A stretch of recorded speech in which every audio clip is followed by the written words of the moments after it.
Hello and welcome to this India Today special. At a time when there is a tug of war between the executive and the judiciary, particularly over the manner in which judges are appointed under the Collegium system, what is the road ahead? Who better to tell us that than the country's foremost jurist, the eminence gris of the judiciary, Fali Nariman, 94 years young, 72 years in the judiciary, and as I said, the foremost jurist in the country, Mr. Nariman. No, not at all.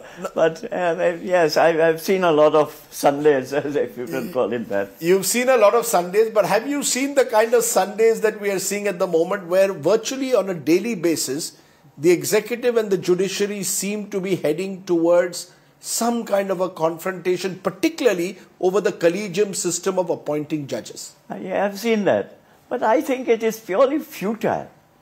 You see, if you want to know the solution, and if anybody wants to know the solution, the government itself has provided its own solution. The previous government, the NDA government, there is a bill, I don't know if you've seen it. It's called the National Judicial Appointments? No. It's the Constitutional Amendment Bill of 2003. Right. 2003. Based on the recommendation of the Venkatacharya Commission, that is the commission over the Constitution. And that gives a complete idea of what really should be there. And if only the law minister would pick it up and brush off the dust from it. It says that a commission, and the commission is certainly a better way of doing things, a national commission with a member which have to be 5, 3 senior most judges of the Supreme Court. Why? Because otherwise it would damage the basic structure of the Constitution, the independence of the judiciary, and therefore hoping that there can be some confabulation. But I don't know why we don't pick it up instead of throwing stones at one another. Those who support the Collegium system throw stones at the government starts throwing stones back again toward the judges, and that's all the mess. So you're asking in a way the government to look back at what the Vajpayee government did. And what the Vajpayee government had proposed in terms of the constitutional and you know why it was not passed. It was not passed only because the Lok Sabha was dissolved. Elections were called. So you're saying the constitution review suggestion of the Vajpayee government, which proposed 3 of the senior most judges to be along with the government, along with two members, along with 2 members of the government, chosen by the Prime Minister and the leader of the opposition in consultation. Yes. This 5-member committee could have become a space for appointing judges, and the matter can be resolved. With an office, so that everything would be discussed, would be known. You see, the judge's job, quite frankly, is not for appointment of other judges. That's not been there at all. There has been a historical past to this. Because in the old days, when it was said, consultation with the Chief Justice, amongst all the constitutional functionaries, the only one which required a consultation with anybody was the Chief Justice and in the judiciary.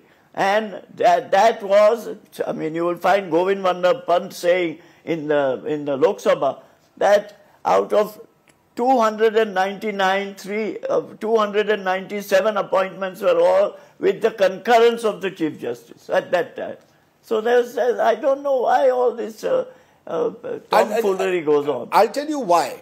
Because it was post-1993, the second judge's case, which ironically you appeared and won. That's right. That resulted in the Collegium system coming in place and judges appointing their own. Judges appointing fellow judges. That's right.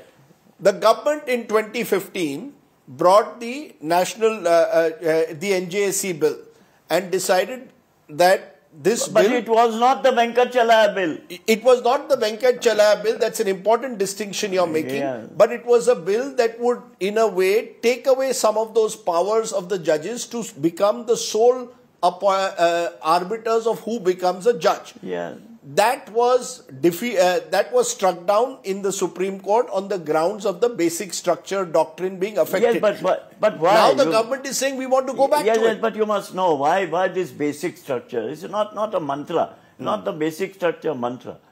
It is because, contrary to what Venkatachalaya had suggested, this was a scheme of six members of a commission, with 2 non-lawyer, non-judges who would have an overriding veto over judges' suggestions.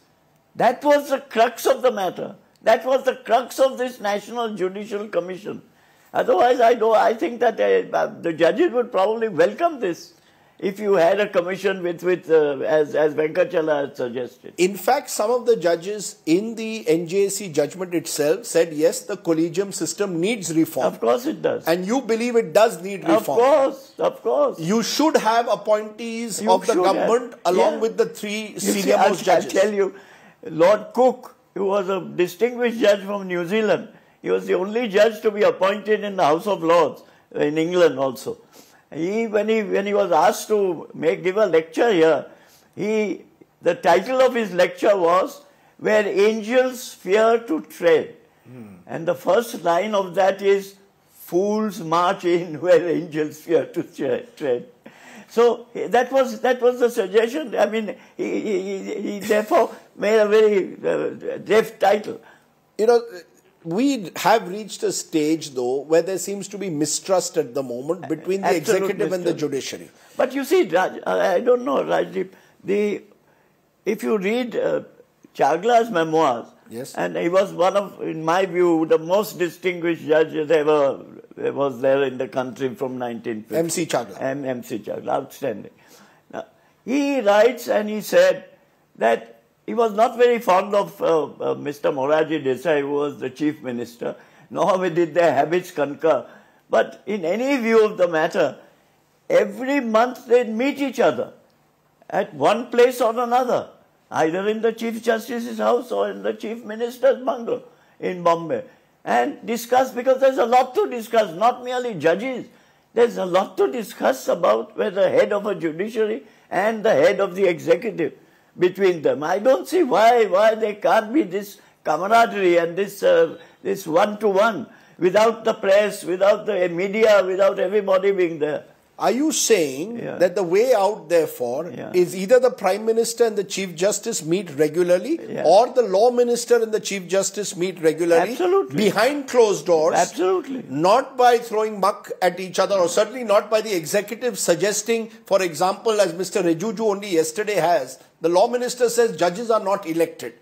We've heard that before. And therefore, because they are not elected, in a way questioning whether they can dictate terms to Parliament, which is elected. You see, elected judges, I mean, America is the finest example of, because they have a mix.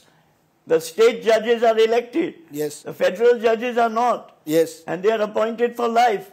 And you see the difference. They themselves will tell you that and they are weaning away from the election system totally, because it just doesn't work. But the exact quote of Mr. Rijiju, Mr. Nariman, is this: unlike politicians, a judge does not have to face an election again.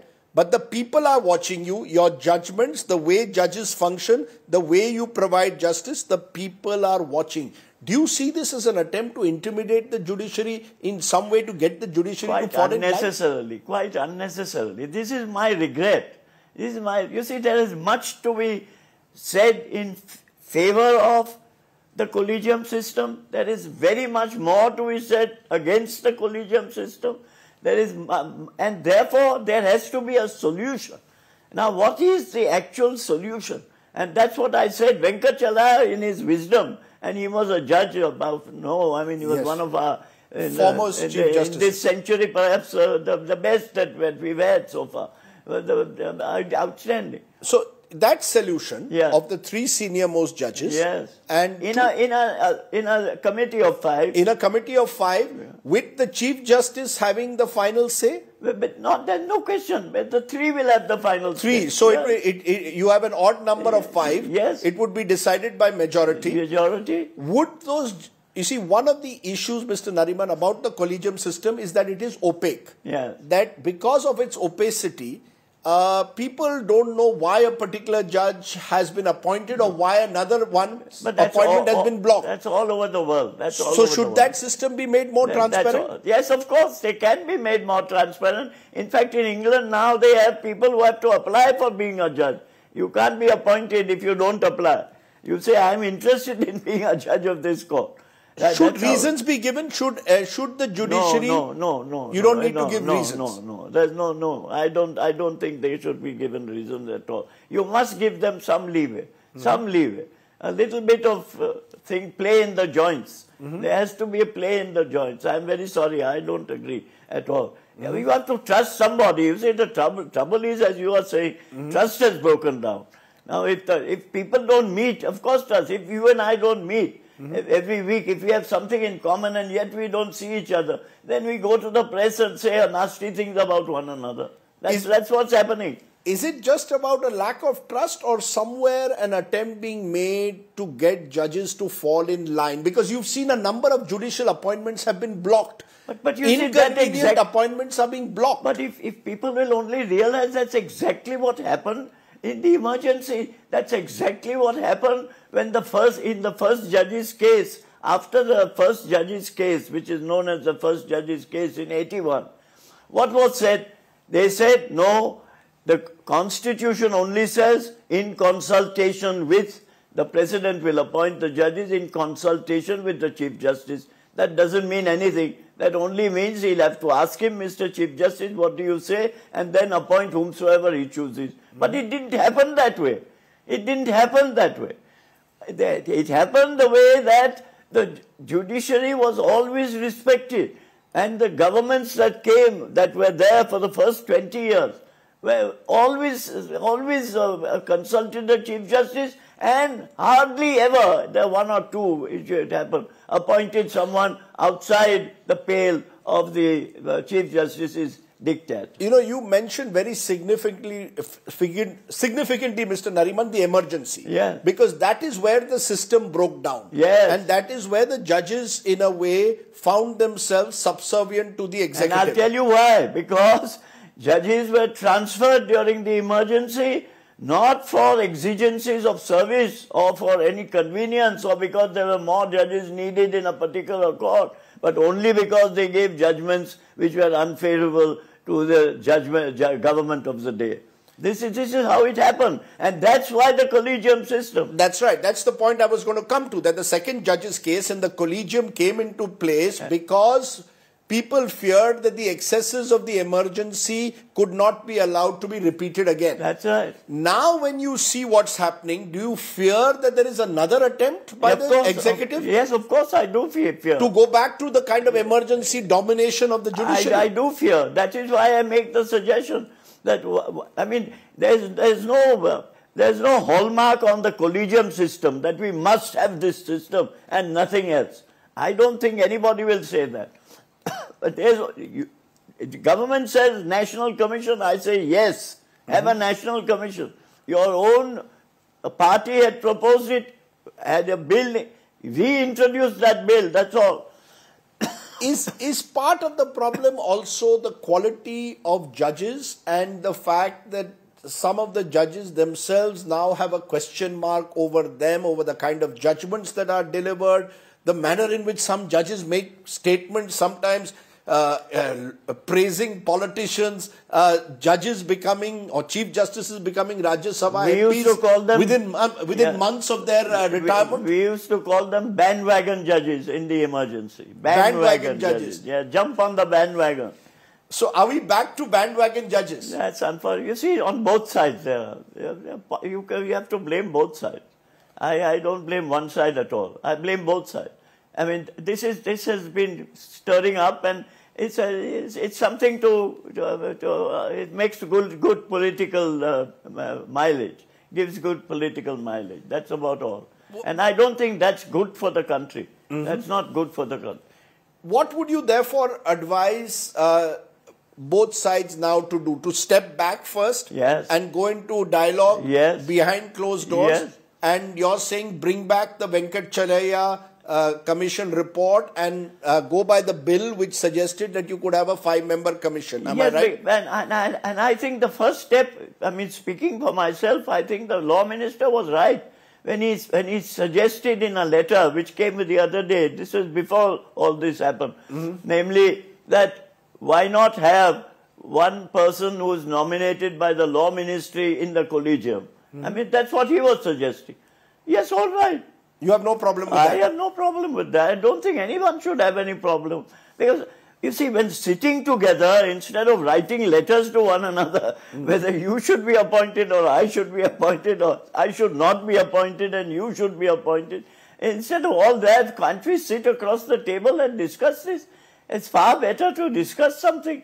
No, the fear is, of course, that the moment you allow someone who is appointed by the government or nominated by the government on any such body that will appoint judges, then the government has a foot in the door. And once they have a foot in the door, they will break the door open and decide who becomes a judge and who doesn't. But that's why I said, why not have constitutionally have a commission? That is what was proposed. That's a simple solution. It's not something out of my head. It's something out of somebody else's head, which I am only repeating. You know, all of this, Mr. Nariman, is happening at a time when public confidence in the judiciary has declined. Diminished. I can see that. Is that something that also troubles you? That, the public out there is seeing judicial delays mounting. They're seeing judgments. The buzz in the corridors of certain courts certainly is, it all depends on which bench you get. Yes, and my son and your relative and so on. You see, that's part of the problem. Government also is suggesting that nepotism has grown in the collegium system and a lack of meritocracy. Maybe. But let's not get, you see, this only means that we are now throwing stones once again at each other. Yes. Therefore, there has to be a solution now. I mean, what is the solution? And the quicker we come to a solution, the better. Instead of each of us saying, no, only judges will appoint judges. Because as I told you, I mean, this is a question of angels fear to tread business. Because there are judges who, ironically, were part of the NJC judgment, like Justice Chelameshwar. He says proceedings of the Collegium were absolutely opaque and inaccessible, both to the public and history. Justice Kiren Joseph, Collegium system lacks transparency, accountability and objectivity. So even former judges of the Supreme Court do not believe it's perfect. Even former CJI, Justice J.S. Verma, author of that 93 judgment that brought in the Collegium system, has said that he believes that there should be a National Judicial Commission which gives a role to the executive. He was absolutely correct. That's why I said that will put an end to everything. You see, the rumor is, and everybody thinks, the judges are against the National Judicial Commission. Or the public is against the national. Yes, the public wants the National Judicial Commission. The National Judicial Commission was discovered, or rather the idea of it came from a judge, the topmost judge of the country at one time. The government accepted it. Please repeat it. Just follow it. You're asking Mr. Rijiju to go and read what the Vajpayee government was doing at the time. To read your bill. To read your bill, your own bill. Do you fear though that even if you have a commission, there will be cases of people getting into the judiciary for reasons other than merit. But you must realize that it is always so. Where it's a question of promotion. And the question is not merely of seniority, but of picking somebody from a particular list, which is because they have a seniority list, and you pick up Mr. 99 from one list, and you pick up number 1 from another list. I mean, that causes some disquiet. If I have worked for the judiciary so quite often, but we don't want all that. We are not trying to please persons. The idea of a Supreme Court and a constitutional court is to have the best possible minds in the country. The best possible. But are you worried? I mean, one is the... I am worried. The debate at the moment is on the Collegium system. However, there are several other issues that are equally troubling. We've seen what is called the sealed envelope system, wherein, on important cases, the government gives a sealed envelope, for example, to the judiciary, and judgments are delivered over which there's a huge question mark. Yes, of course, it's all wrong. I quite agree with you. There are question marks over the quality of judgments being and delivered, over whether there are pressures involved, over the manner in which the senior judges take post-retirement benefits from the government. Absolutely correct. Should we be looking at all of this to restructure the judiciary, or only look at the Collegium system? No, look at everything. Quite right. That's why I said, in the first place, why not have a dialogue? Instead of all this going to the press, you going to the press and I going to the press and I going to the media and so on and bearing my views, why not have a dialogue between the Chief Justice and the Law Minister? What's wrong with that? As I told you, Chagla said that is the best way out of any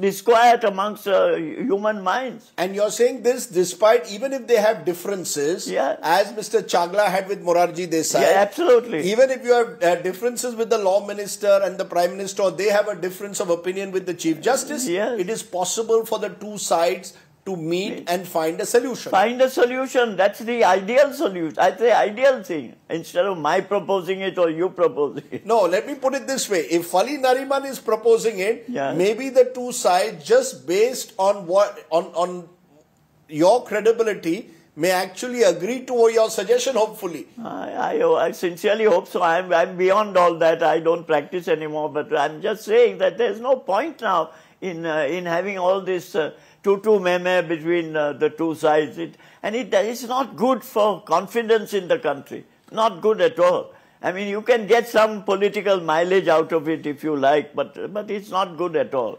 In conclusion, as you look back, do you believe the judiciary today is in a better place than when you were in it? Or do you believe that, unfortunately, like many other institutions in this country, the judiciary too has got corroded, undermined, and lost some of its integrity, spine and independence? I think the latter is correct. The latter is correct. That the judiciary has indeed lost its independence, its spine, there's its integrity. There's no doubt about that. Yes, there's no doubt about it. Quite right. We have practiced since 1950, so I do know. I mean, how courts were looked upon by everybody concerned, and how they look upon them today. And as you said, the law's delays are perhaps the greatest. And delays, corruption. No, there's another thing. Tribunalization. I'm totally against the tribunalization of the judiciary. Anywhere they want, you set up a tribunal. What's the use of a tribunal? Everybody comes back as a writ to the High Court or the Supreme Court, because the confidence of the public is not in tribunals, it's in the courts. And these are the issues which probably need reform. Yes. And these are the issues which need urgent dialogue before the situation completely collapses. Dialogue is of the essence. Dialogue is of the essence. Absolutely. I hope Mr. Rijiju, Justice Chandrachud are listening to Fali Nariman. Dialogue is of the essence. Do what Justice MC Chagla and Morarji Desai did. Sit across a table and find a solution. And hopefully, Mr. Nariman might even agree to play interlocutor. No, I'm too old now. I'm too old. Sir, you are not old, but you're certainly wise. And I hope that wisdom now is passed on to this generation. Let's hope so. Let's all pray that it is so. Mr. Nariman, as always, it's a pleasure talking to you. No, thanks a lot. And stay young and keep guiding us. Fali Nariman, giving us, in a way, a perspective to what is becoming an extremely troubling tug-of-war between the judiciary and the executive. Rajdeep Sardesai for India Today.